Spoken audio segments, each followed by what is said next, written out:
In the blistering heat of a forgotten outpost, where the very air was a gritty curtain of sand and apathy, a gunnery sergeant held court, his voice a hammer shaping the soft metal of new recruits. They laughed at his jokes, their faces upturned and eager. Across the dusty yard, a lone figure sat in the shade, a woman so still she seemed a mirage, a trick of the heat. The sergeant, a man built of noise and certainty, saw only a mouse in the lion's den. He decided to make an example of her, to use her silence as a whetstone for his own authority. They had no idea they were watching a monument of arrogance about to collide with a geological event. They had no idea they were about to meet a ghost. Forward. Operating base. Erebus was less a place and more a condition. It was a scar carved into the ochre dust of a valley that God had seemingly forgotten to finish. The sun was not a source of light, but a physical oppression, a weight that pressed down on the corrugated metal roofs and the canvas tents, baking the very will to move out of the men stationed there. Heat shimmered in waves off the HESCO barriers, distorting the horizon into a drunken, wavering line. The air tasted of diesel fumes, scorched metal, and the fine, pervasive dust that infiltrated everything, clogging rifle actions, gritting in teeth, and painting a uniform layer of beige over every surface. It was a place of profound, grinding boredom punctuated by moments of sheer terror, and in the long, vacant hours between those moments, hierarchies were forged not in the crucible of combat, but in the dull fire of personality. At the center of this world, like a loud, belligerent sun, was Gunnery Sergeant Marcus Thorne. Thorne was a man constructed from the spare parts of a war movie archetype. His chest was a barrel, his arms were thick columns of tattooed muscle, and his jaw was a slab of granite that seemed permanently set in a sneer of condescending authority. He moved through the FOB with a proprietary swagger, his boots crunching on the gravel with a rhythm that demanded attention. He was the undisputed king of this small, dusty castle, his throne a stack of sandbags near the motor pool, and his subjects were the fresh-faced recruits, the cherries, who had not yet learned the difference between the sound of leadership and the volume of ego. He held court every afternoon, his voice a gravelly roar that cut through the lethargy of the heat, spinning tales of his own embellished heroics, dispensing wisdom that was little more than recycled platitudes, and enforcing a brand of discipline that was more about public humiliation than genuine correction. To Thorne, the world was a simple, legible map of power. There were predators, and there was prey. There were hammers, and there were nails. He was, in his own carefully constructed edifice of self-perception, a hammer of the highest caliber. He believed strength was a thing to be performed, a loud and constant broadcast. It was in the boom of a voice, the width of a shoulder, the unblinking stare that cowed lesser men. Weakness, conversely, was silence. It was stillness. It was the absence of bluster. He saw it in the nervous shuffle of a new private, the downward cast of an eye, the hesitation before speaking. His entire philosophy, the bedrock of his identity as a Marine, was built on this binary. He sought out perceived weakness like a heat-seeking missile, believing it was his sacred duty to identify it, isolate it, and either beat it into a semblance of strength or crush it entirely. It was, he thought, how you made men. It was how you won wars. His mind was a fortress with thick walls, and the mortar holding it together was the certainty that he was always, unequivocally, right. And then there was the anomaly. In the sliver of shade cast by a dusty supply container, away from the gravitational pull of Thorne's performance, sat a woman. She was an island of profound calm in the restless sea of the FOB. Where the heat made others fidgety and irritable, it seemed to settle on her like a comfortable blanket. She wore simple, sun-bleached fatigues with no rank, no insignia, no name tape. They were worn soft with use, the fabric thinned at the knees and elbows. Her frame was slight, almost bird-like, a stark contrast to the thick-necked masculinity that defined the base. If one were to guess, they might assume she was a civilian contractor, a logistics specialist, or perhaps an analyst, someone peripheral, a cog in the machine, but not one of the sharpened teeth. She was almost invisible, and that seemed to be by design. She was not idle. In her lap rested the disassembled components of a high-powered rifle's optical scope. Her hands moved with an economy and precision that was hypnotic to watch. There was no wasted motion, no hesitation. A small toolkit lay open beside her on a clean cloth, each tool in its proper place. With a delicate touch, she used a soft brush to whisk away invisible motes of dust from a lens, her head cocked with an attitude of intense, unshakable focus. Her face, partially obscured by a plain cap, was a study in neutrality. It was not a face that broadcast emotion, it was a face that observed.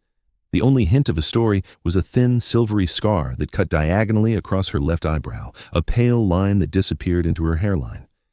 It was the only mark of violence on a canvas of otherwise serene concentration. Gunnery Sergeant Thorne's monologue was interrupted by a burst of laughter from his acolytes. He paused, basking in their adulation, and his gaze swept across his kingdom. It snagged on the figure in the shade. He had seen her around for a few days, a quiet ghost flitting at the edges of his perception. He hadn't paid her much mind, dismissing her as another one of the support pogues who were necessary but ultimately irrelevant. But today, her stillness felt different. It felt like a challenge. In his world of noise, her silence was a vacuum, and it felt like a deliberate act of defiance. It was a rejection of the energy he was projecting, a refusal to be part of the audience. He narrowed his eyes. She wasn't looking at him. She wasn't even aware of him. Her entire universe was contained in the piece of machinery in her hands. This, to Thorne, was the ultimate insult. It was disrespect. In his mind, her quiet focus was not professionalism, it was insolence. Her calm was not discipline, it was weakness masquerading as aloofness. He saw a small, fragile thing hiding in the shadows, and the predator in his simple worldview stirred. He saw a nail, and he felt the familiar, satisfying weight of the hammer in his hand. A slow, cruel smile spread across his face. He had found his lesson for the day. He would make an example of this quiet little mouse.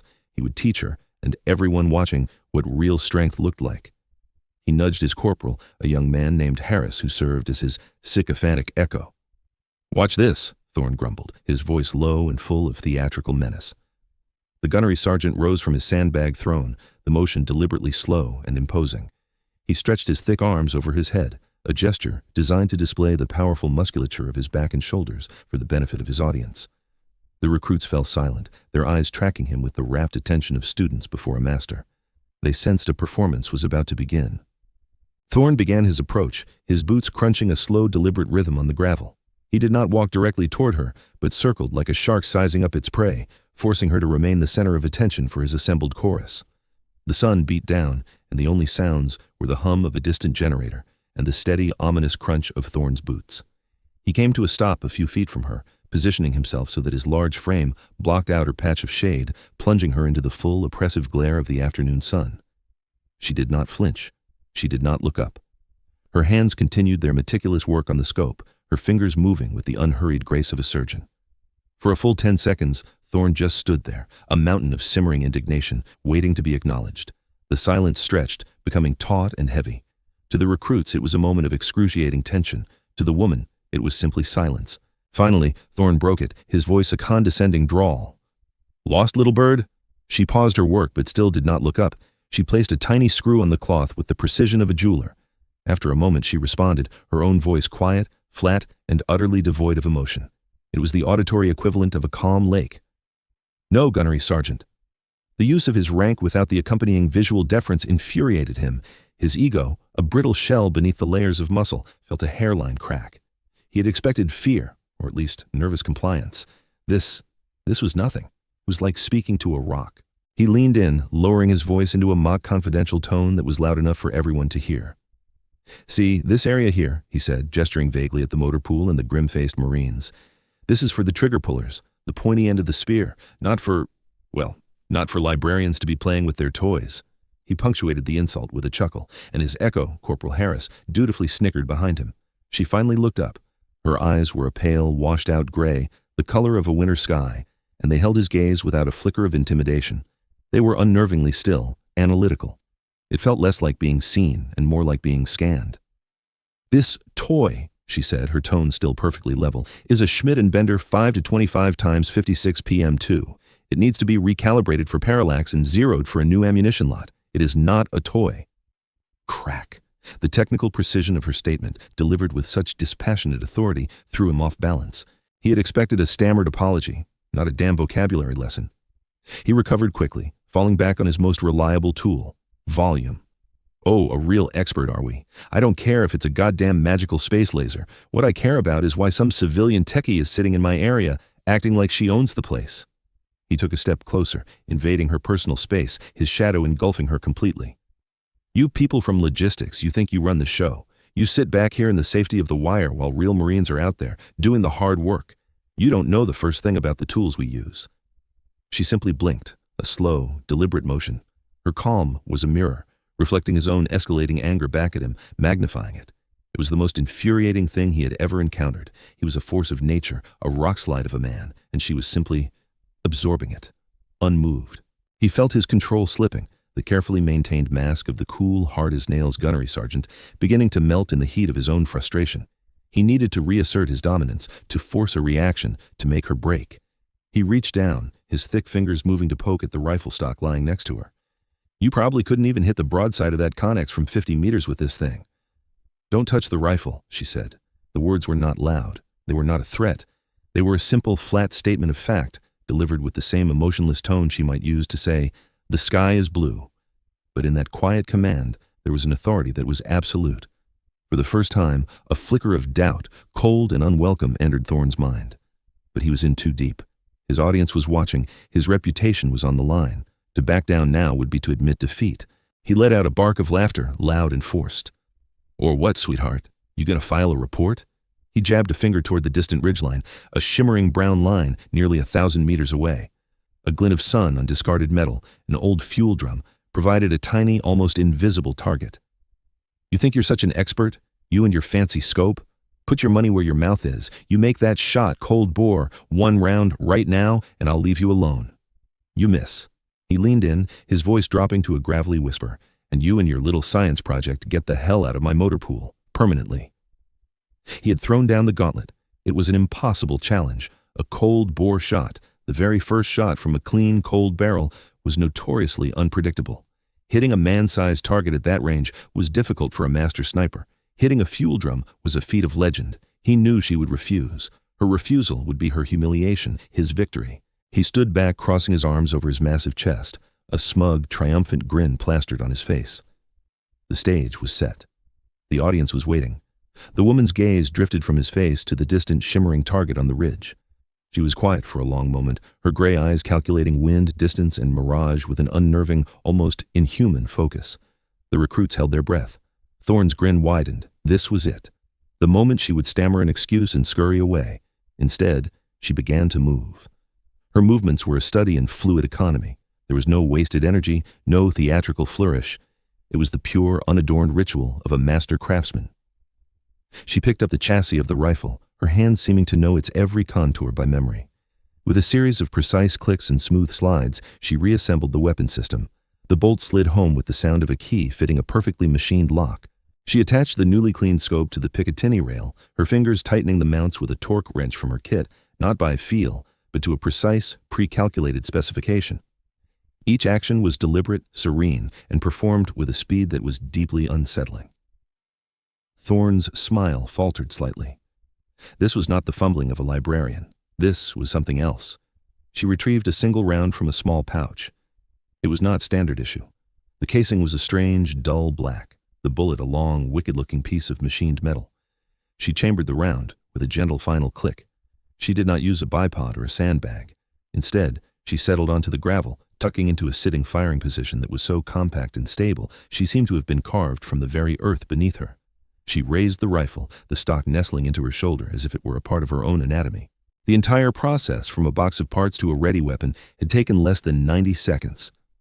Silence descended upon the motor pool. The hum of the generator seemed to fade into the background. The oppressive heat, the grit in the air, the very passage of time seemed to slow down. The recruits stared, their mouths slightly agape. They had been trained by Thorne, drilled in the loud, aggressive, and often sloppy mechanics of standard infantry marksmanship. What they were witnessing was different. It was a form of art, a ballet of lethal precision. Thorne stood frozen, his arms still crossed, but the smugness had evaporated from his face, replaced by a growing mask of disbelief. The brittle shell of his ego was now covered in a spiderweb of cracks. She took a single slow breath, and the world seemed to exhale with her. Her eye was pressed to the scope, her finger resting lightly on the trigger. There was no spotter, no wind call from a partner. There was only the woman, the rifle, and the impossible distance. Ping. The report of the rifle was not the thunderous crack of a standard service weapon. It was a sharp, suppressed, almost polite cough. A split second later, a puff of dust erupted from the distant ridgeline, followed by a faint metallic echo that drifted back to them on the hot wind. A perfect dark hole had appeared in the center of the glinting fuel drum. A single shot. Cold bore. Impossible. A profound collective stillness fell over the onlookers. It was a silence born not of tension, but of pure, unadulterated shock. Jaws hung slack. Eyes were wide with a dawning comprehension that they had just witnessed something far outside the realm of their understanding. They looked from the tiny, distant hole in the drum to the woman, and back again. The laws of physics, as they had been taught them, seemed to have been momentarily suspended. It was not just a great shot, it was a perfect shot, a miracle of skill that bordered on the supernatural. Thorne's face was a mess of conflicting emotions. Disbelief wrestled with humiliation. Confusion warred with a terrifying, nascent flicker of respect that felt like acid in his gut. His worldview, the simple binary of hammers and nails, had been shattered into a million pieces. He had been the hammer, but he had just struck a piece of tungsten steel. The shockwave had traveled back up his arm and rattled his very bones. He opened his mouth to speak, but no words came out. What could he say? He had been so loud, so certain, so utterly and completely wrong. The woman, for her part, showed no sign of triumph. There was no smile, no smug glance in Thorne's direction. Her expression was unchanged. With the same methodical calm, she ejected the spent casing, which spun through the air in a graceful arc before landing softly in the dust. She laid the rifle down, picked up her toolkit, and began to pack it away, her task complete. It was as if the impossible feat she had just performed was nothing more than a routine diagnostic, a simple checkbox on a long list of duties. She was the eye of a storm she had created, an island of perfect, indifferent calm, and her indifference was the most damning judgment of all. The stunned silence was broken by the sound of an approaching vehicle. A dust-covered Humvee rolled to a stop nearby, and the passenger door opened. A man stepped out, and the atmosphere in the motor pool shifted instantly. He was a full-bird colonel, his uniform crisp and clean despite the pervasive dust. He was lean and weathered, with a kind of quiet, unshakable authority that needed no volume to assert itself. His eyes, sharp and intelligent, swept over the scene, the frozen recruits, the pale-faced gunnery sergeant, and the woman calmly packing her tools. The colonel's gaze settled on her, and a look of profound recognition, mixed with something akin to reverence, softened his hard features. "I thought I might find you here," the colonel said, his voice calm and clear.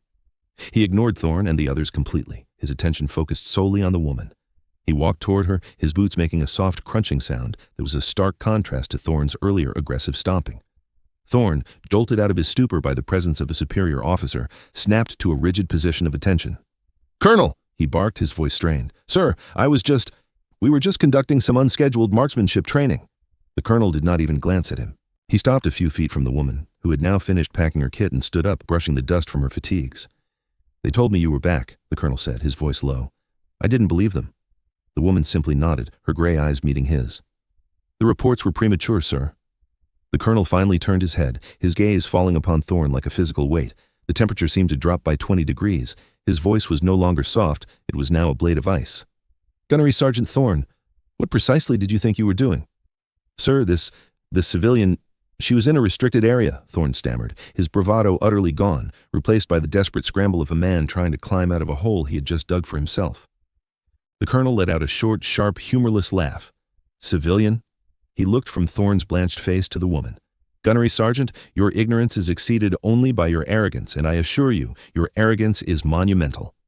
He took a step closer to Thorne, his voice dropping to a low, furious snarl. "You stand there, bellowing about being the pointy end of the spear, while you harass an operator who has forgotten more about trigger pulling than you will ever know. You are a loud, empty drum, Gunnery Sergeant, and you are in the presence of a legend." The colonel turned back to the assembled recruits, his voice rising to command the entire area. "You men want to see the pointy end of the spear? You want to know what real strength looks like? It is not this loud-mouthed fool." He pointed a rigid finger at Thorne, who visibly flinched. "It is her." He looked back at the woman, his expression shifting again from anger to a deep, solemn respect. 3 months ago, the colonel began, his voice taking on the cadence of a historian reciting a sacred text. "A long-range reconnaissance team was compromised deep in enemy territory. 4 operators. A drone strike wiped out their position. Comms went dead. We sent in a recovery team. They found 3 bodies and signs of a 4th dragged away. We declared 4 Marines killed in action. We held a memorial service. We sent folded flags to their families." He paused, letting the weight of his words settle over the stunned audience. The recruits stared at the small, quiet woman, as if seeing her for the first time. 2 days ago, the colonel continued, his voice ringing with awe, the perimeter sensors on this very base picked up a single life sign, walking out of the desert. She had been walking for 6 days. She had 2 fractured ribs, a dislocated shoulder, and was severely dehydrated. She was also carrying her own rifle, plus the rifle of her fallen team leader and a captured enemy PKM machine gun. She had survived alone for 3 months behind enemy lines. She had walked back from her own grave. He took a deep breath, his chest swelling. This is not a librarian. This is Chief Warrant Officer 5 Anya Sharma. To those who have served with her, she is known by another name. He looked directly at her. Wraith. The name hung in the air, a shockwave of its own. Wraith. The call sign was a myth, a ghost story told in hushed tones by operators in clandestine bars from Djibouti to Damascus. A name associated with a dozen impossible missions, a specter on the battlefield, a master of infiltration and exfiltration who had never been seen, never been caught. A ghost. And she was standing right here, in their motor pool, having just been berated by their gunnery sergeant. The colonel faced her fully. He drew himself up to his full height, his back ramrod straight, in a motion that was sharp, precise, and imbued with a level of respect that transcended rank. He raised his hand in a perfect formal salute. "Ma'am," he said, his voice thick with emotion, "welcome back." The salute was the final devastating blow. It was a public and complete inversion of the established order. The colonel, a man who commanded the entire sector, was rendering the highest form of military courtesy to the quiet, unassuming woman Thorne had tried to humiliate. For Thorne, the world didn't just crack, it disintegrated into dust. The ground beneath his feet was gone. He stood there, a hollowed-out statue of a man, his face a canvas of utter shame. He had not just made a mistake, he had committed a sacrilege. His career, his identity, his entire understanding of the universe, it was all over. He was no longer the hammer, he was the nail, driven into his own coffin by the quiet weight of true competence. In the wake of the colonel's salute, a new reality settled over the motor pool. Thorne was ordered to stand down, his face ashen, his movements stiff and robotic, like a man in a trance. The colonel dismissed him with a curt, contemptuous nod, his fate to be decided later, though everyone present knew his career as a leader was irrevocably finished. He stumbled away, no longer the swaggering king of his tiny kingdom, but a ghost of a different sort, a man already erased by his own hubris. His sycophant, Corporal Harris, seemed to shrink, trying to melt into the background, his face burning with a vicarious shame that was almost as profound as his superiors. The chorus of recruits was transformed. They no longer looked at Anya Sharma with confusion or amusement, but with a wide-eyed, slack-jawed reverence typically reserved for deities. Their understanding of the world, much like Thorne's, had been violently recalibrated. They had spent weeks listening to the gunnery sergeant's loud gospel of strength, a doctrine of volume and physical dominance. In the span of 5 minutes, that entire belief system had been exposed as a hollow fraud. True strength, they now understood, did not need to announce itself. It did not need an audience. It was quiet. It was precise. It was a woman who could walk out of the grave and, with a single perfectly placed shot, dismantle an edifice of arrogance without ever raising her voice. They would remember this day for the rest of their lives. The colonel turned back to Sharma, his demeanor softening once more. "We have a debriefing scheduled for you, but it can wait. Medical needs to clear you fully." She simply nodded, her expression unchanged by the dramatic revelations. The legend, the myth of Wraith, seemed to be a coat she wore lightly, or perhaps not at all. Her focus remained on the practical, the immediate, the technical. She gestured toward the rifle still lying on the cloth. "The system is zeroed," she stated, her voice the same quiet, flat monotone. "Tell the new armorers to check the bedding for microfractures. This climate is hell on epoxy resin." It was her final action, a quiet, professional instruction that demonstrated where her mind truly was. Not on the drama, not on her own legend, but on the mission, on the tools, on the details that kept people alive. With another small nod to the colonel, she picked up her toolkit, turned, and walked away, her footsteps making barely a whisper in the dust. She disappeared into the shimmering heat haze as quietly as she had appeared, leaving behind a shattered NCO, a transformed group of recruits, and the birth of a new, indelible legend on FOB Erebus. The story of what happened in the motor pool that day spread like wildfire, as such stories always do. It became a piece of institutional folklore, a cautionary tale whispered in chow halls and briefing rooms across the theater of operations. It was a story about the day Gunnery Sergeant Thorne, the loudest man in the valley, was silenced by a ghost. The details became embellished with each telling. The distance of the shot grew, the number of enemy weapons she carried back increased, her quietness became a vow of mystical silence. But the core of the story, the essential truth of it, remained intact. A powerful lesson in humility, delivered not by a lecture or a punishment, but by a simple, undeniable demonstration of excellence. Years later, on a training range back in the States, a different Marcus Thorne stood before a new generation of young Marines. He was older, leaner, and the boisterous arrogance was gone, replaced by a quiet, weary gravity. The swagger had been replaced by a limp, the result of an IED strike that had ended his field career, but, in a strange way, had saved his soul. He no longer taught them about strength through volume. Instead, he taught them to listen, to observe, to respect the quiet professionals. He would often end his lectures with a story, never naming himself as the fool, but describing a loud, arrogant gunnery sergeant who once made a terrible mistake. He judged a book by its cover, the older, humbled Thorne would say, his voice low and raspy. He thought strength was loud. He learned the hard way that the most dangerous people in the world are the ones you don't see coming, the ones you never hear, until it's too late. He was teaching the very lesson he had been forced to learn, his own humiliation having become the crucible for a long-delayed and painful wisdom. Of Anya Sharma, the woman they called Wraith, little was seen or heard again on the conventional side of the military world. She did not remain to enjoy her legendary status. The reverence of the recruits and the formal respect of the colonels were, to her, irrelevant data points. They were noise. She was a creature of the shadows, a tool designed for a singular, difficult purpose, and once her work in one place was done, she simply moved on to the next. Some said she took a quiet retirement, disappearing into the civilian world from which she had seemed to materialize. Others swore she was still out there, a ghost in the machine, operating in those dark, forgotten corners of the world where maps were blank and flags did not fly. She was perhaps mentoring a new generation of quiet professionals, teaching them not through speeches, but through her own silent example, instilling in them the profound truth that mastery is not a performance, but a state of being. There is a fundamental misunderstanding in the human psyche about the nature of strength. We are drawn to the spectacle, to the loud and the bombastic. We mistake confidence for competence, volume for value. Society itself is a grand stage upon which we are all encouraged to perform our own importance. The loudest voice in the room is often assumed to be the most correct. The most ostentatious display of power is mistaken for the real thing. We build our hierarchies on these flawed assumptions, creating kings and queens out of those who are simply best at shouting their own virtues. We construct entire systems, corporate, political, even social, that reward the performer over the practitioner. But this is a fragile architecture, an edifice built on a foundation of sand, because true strength, true mastery, is almost always silent. It is not a performance, it is a presence. It is the calm, steady hand of the surgeon in the chaos of the emergency room.